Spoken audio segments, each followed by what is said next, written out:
All right, this is the checkoff list for the physical exam performance for HEENT. We're going to go section by section. We'll do head and neck first, and then we'll do the eyes, and then we'll do the ear, nose, and throat section. And starting off, we're going to do inspection and palpation of the head and scalp. We're going to look at the symmetry of the head and the shape and skull size, looking for any abnormalities there. Going to look in general at his facial symmetry, looking at the movement of his eyebrows, the eyes, mouth, nasolabial fold, as we're inspecting and palpating for any tenderness. And then we're going to move to his frontal sinuses and just palpate for any tenderness there, and the maxillary sinuses. And then we're going to just look at the scalp symmetry, movement, make sure there's no adhesions. Again, all of the things that you learned in the skin, hair, and nails section are going to apply here. You're again looking for lesions, masses, lumps, bumps, anything that's abnormal. We're also going to address any tenderness, lesions, tics, unusual facial features that may be characteristic of congenital anomalies or acquired systemic disorders such as hypothyroidism or something like that. We would be looking at any changes that would be consistent with those findings. We're also going to check sensation to the face. So we'll lightly touch on both sides. Do you feel that okay? Okay. And then we're going to check the masseter muscles. So I want you to grit your teeth down tight and then open wide. Okay, good. And then looking at facial function, we're going to have you raise your eyebrows up, close them down real tight. Okay. Now smile, frown, pucker your lips. Good. Now blow out your cheeks. Good. Now push your tongue to this side here. We're going to go ahead and have them swallow now just to kind of check that function. That's good. And now we're going to go to inspection and palpation of the neck. So we're going to check neck symmetry, just kind of looking that his head is midline over his body. And from the front, we're looking at the sternocleidomastoid muscles, and those are symmetrical. And we're going to check his range of motion. So tilt forward with your head. Good. Look up to the ceiling. Good. Look straight ahead. Now turn all the way to the right, all the way to the left. Good. Look straight ahead. Now lean your head over to the shoulder this way and this way. Good. So we're checking range of motion there. Now we're going to look at his trachea to make sure it's midline.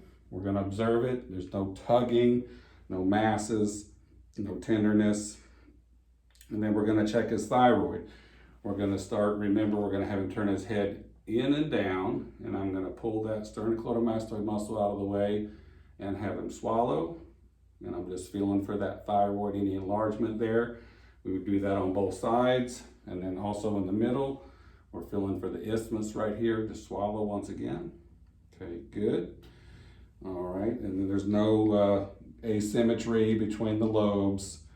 Now we're going to feel for the carotid artery, looking for any distension. We're going to feel that pulse on this side, and then we'll feel it on this side over here, one side at a time. You don't want to push on both of them.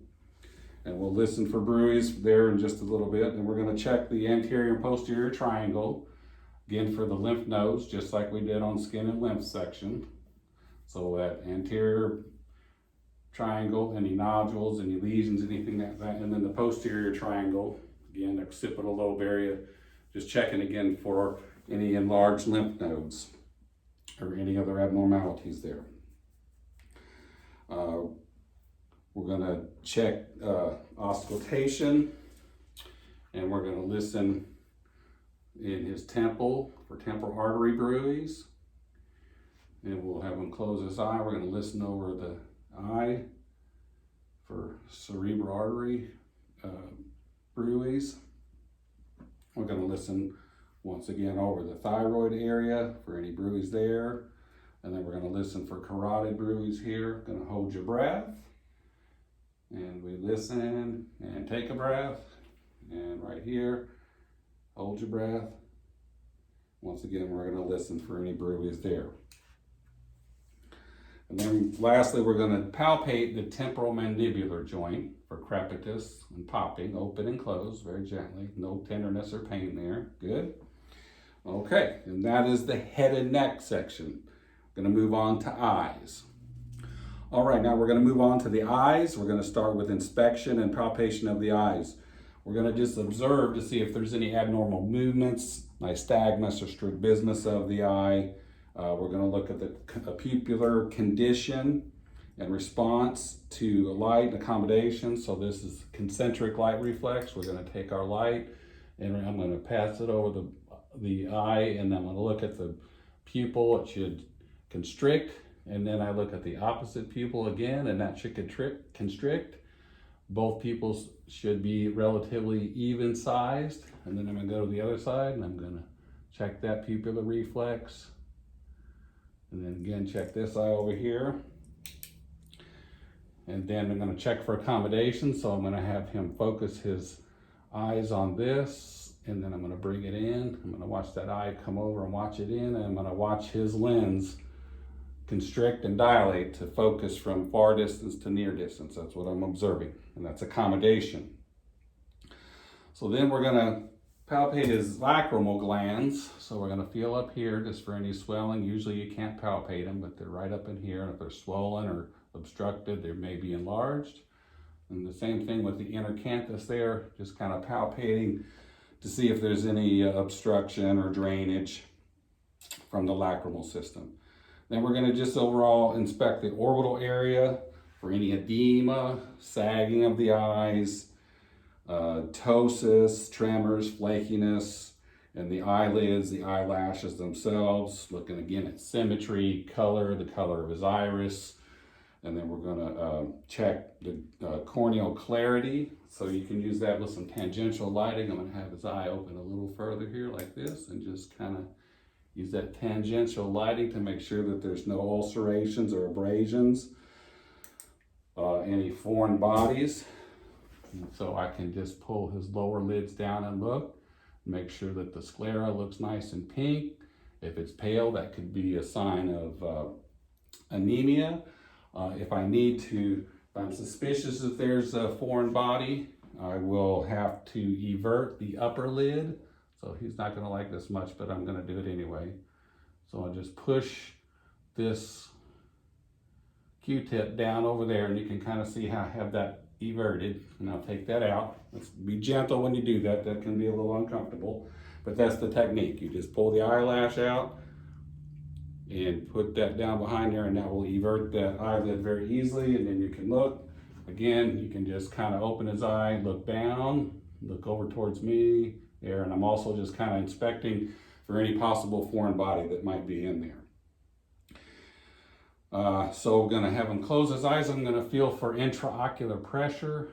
Just going to very lightly with my thumbs push over the cornea, and I can feel them just indent ever so slightly, and there's no discomfort with that. If they have discomfort with that, that could be an indication of increased intraocular pressure from glaucoma. Now we're going to go to the corneal reflex to touch. I just have a little wisp of cotton here, and I'm just going to very lightly touch that, and we see the blink that occurs.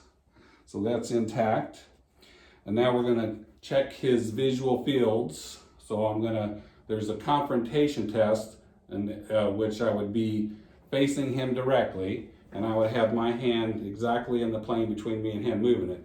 I prefer to do it from the side like this, so I'm going to just bring my fingers forward, and you tell me when you can see my fingers. Can see them. Okay, so we're checking this. I'm going to do it from below. Can see them. Okay, and I would check both sides, and then also from above. You just let me know when you can see my fingers. Can see them. Okay, so that's just kind of a good visual field screening to see if that's intact. And we're also going to check his extraocular movements. So very slowly and methodically, we're going to check the obliques. Okay, just follow my finger up that way and down. And then over to the side, we're going to hold there. Again, watch for nystagmus and bring them this way. No nystagmus there, and then we'll go up and down. So his extraocular movements look good. Okay, now we're going to move on to the corneal light reflex, which is what we're going to test for strabismus. So I'm just going to put this light up here and have him just kind of look at the light, and I can see that reflex so that the light shines in the same area of his sclera, of the cornea. And if it's asymmetric, then we're going to do the cover-uncover test. And so what I would do is have him cover say the right eye is the affected eye, I would have him cover that, and then I would have him focus on my finger here, and then remove his hand. And if he has an astigmatism, that's not going to be tracking perfectly. So his eye would then adjust over, okay?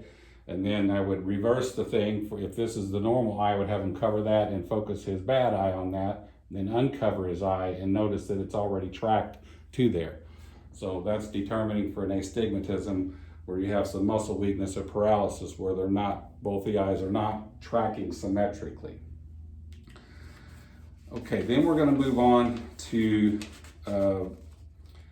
visual acuity test. We would use our Snellen charts and our close-up charts, and we're going to demonstrate that process. Just covering the technique for the Snellen chart here. You're going to have your patient standing 20 feet away from the chart, and then what you'll do is have them cover one eye and then cover the other eye, and then you will check binocular vision. And so you can start and have them basically say, read the lowest line you can, and you would point to that line and have them read it right to left.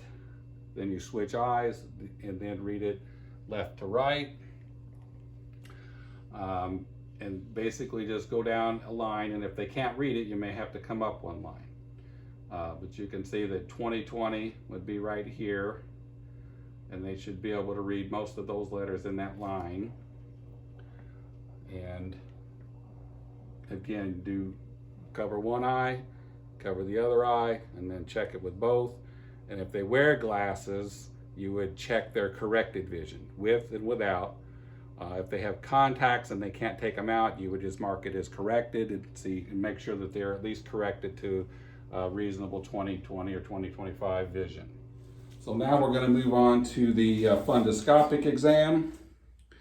And we're going to start here. I'm going to attach a separate video that demonstrates proper use and instruction on the ophthalmoscope, just for brevity here. But we're going to start out, I'm assuming I've already got my focus here. So I'm going to move in slowly towards his eye. And as I come in, I'm going to be looking for that red reflex there. And I'm going to look at the lens clarity as I'm looking through there. And then as I get up closer, I'm looking at that retinal color. Should be pinkish yellowish in there. And then we're going to try to focus in on the fundus of the eye and have the vessels come into focus. And then we'll follow those vessels over to the disc area and look and try to identify the optic disc. And that's going to be basically towards the nasal side of the eye. We'll go in there and just have him do it. You want to be as quick as you can in doing this so you don't hurt their eyes from the light. Then we're going to observe the disc characteristics when we do that. If there's any cupping, again, the vessels as we look at there, we're going to look for any AV nicking. We're going to look for any distorted, ruptured vessels or anything of that nature in the fundus. And then we're going to have him look directly at the light and hopefully try to get the macula in focus and look for any degenerative changes there. Okay, and then we would go and repeat the same thing on the other side. Again, it's very difficult to get a good ophthalmic exam without having the eyes dilated. So you'll want to be able to have access either to do that or refer them to their optometrist for the eye exam when they go there, and that's normally what you'll do sort of in primary care. But if you're just trying to observe and get kind of a screening, you can really get the vessels in focus and try to get the disc in focus and get at least a good look at the back of the eye there. Okay, now we're going to move to the ears, nose, and throat portion. So inspection palpation of the ears. Basically, you're going to observe the external ear, tenderness, lesions. Gonna look at the back. We'll be doing this on both sides, of course. We're gonna look at the size, shape, if there's any tenderness at the trachea, the concha, the lobule, the auricle itself. And then we're gonna look sort of into the external meatus to see if there's any obstruction, redness, swelling. And then we're gonna take our otoscope. We're also gonna observe the ear is basically on about a 10-degree axis sitting off on the skull. And then we're gonna slowly come in. I'm holding this like a pencil. Put that to brace against his cheek to not go in too far. Remember, you wanna use the largest speculum that will fit comfortably in the ear. And as I go in, I'm gonna start looking at the external canal as I go in, and I'll pull up and away, and then I'll get the tympanic membrane in view, and I'm gonna look at the characteristics of the tympanic membrane. It should be gray, pearly gray, maybe translucent, maybe able to see the ossicles behind it. If it's a good clear eardrum, you're looking for fluid behind the eardrum or retraction or redness or any perforations of the eardrum itself. And then looking at the landmarks such as the annulus, the umbo, the handle of the malleus, short process of the malleus. Again, just in general for any inflammation, drainage. And then you're gonna ask him if he's having any ringing in his ears, of course, checking for tinnitus. And then we're gonna go to, we can do a sort of a screening test, which we do a whisper test. We would stand behind him by about 5 feet and have him repeat, say the word sunshine. Sunshine. So we just whisper lightly, do that on both sides about 5 or 6 feet away behind him. If you have suspicion that he has hearing loss, he's gonna be able to tell you which ear he doesn't hear better out of.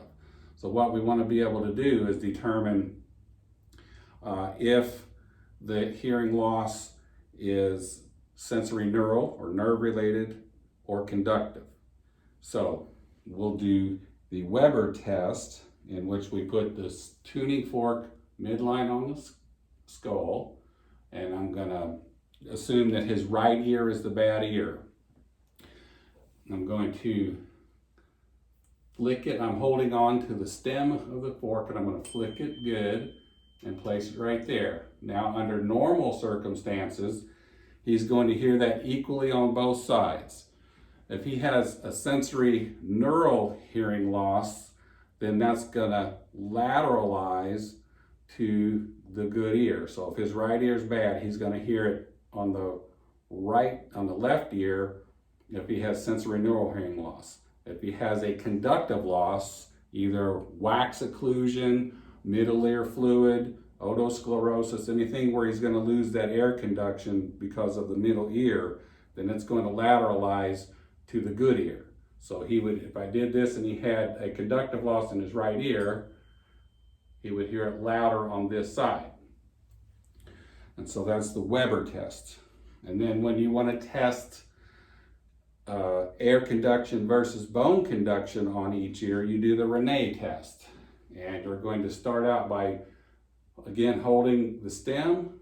You flick the tuning fork, and I'm going to place it right on his mastoid, and he's going to tell me when he cannot hear that any longer, and usually after about 30 seconds it'll go away, and then I'm going to place it right there, and he'll be able to hear it again, and you count that out, and that ratio should be 2 to 1, so he should be able to hear air conduction twice as long as bone conduction. So you do it in one swoop. You don't do it too hard because this will ring for 2 minutes and they'll hear it. So you do it just hard enough where he's going to hear it, and that's going to last about 30 seconds. It goes away, then he'll hear it again, and you tell me when it goes away, it's gone, and you count those seconds out. And again, that should be 2 to 1. That's the Rene test. Okay, so we're moving on to the nose. Basically, again, with all of these exams, we're starting from the outside and working our way in. And so I'm going to look on the outside for symmetry, any lesions, deviations. His nares are patent. We can check his sense of smell if we want to, if there's any complaint with that. And then we want to look into the nose. So I'm going to use my otoscope. I'm just using the light portion of it. I'm not going to put this all the way in. To do a good exam, you can use a nasal speculum, but I'm just going to lift the tip up and I'm going to look at that septum there and look at the mucous membranes to see if there's redness or any crusting or anything. We'll check both sides like that. I'm also going to look at that inferior turbinate in there and see if there's any abnormalities there. So we're going to look at the mouth, teeth, and gums now. So again, starting from the outside, we're going to look at his lips, symmetry, any lesions, cracking, anything that would suggest malnutrition or anything of that nature. And now we're going to look in the inside. I'm going to use my light here to help me. I'm just going to move his and look at his jawline, the teeth, his dentition above and below. And so I can see all the teeth there nicely. Now go ahead and stick your tongue all the way out. Good. Side to side.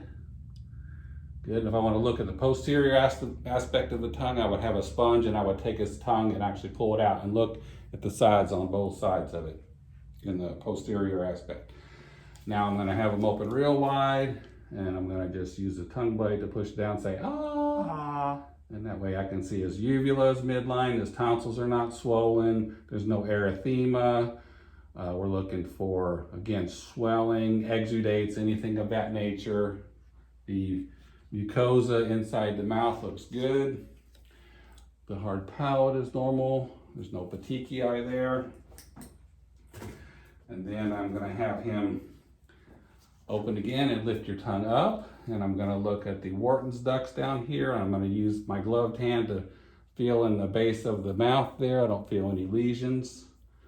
Okay, and open up once again in the jaw over here. We're looking at the Stenson's ducts, and that looks fine. They're just little triangular flaps that are in the jaw there, and those are the salivary gland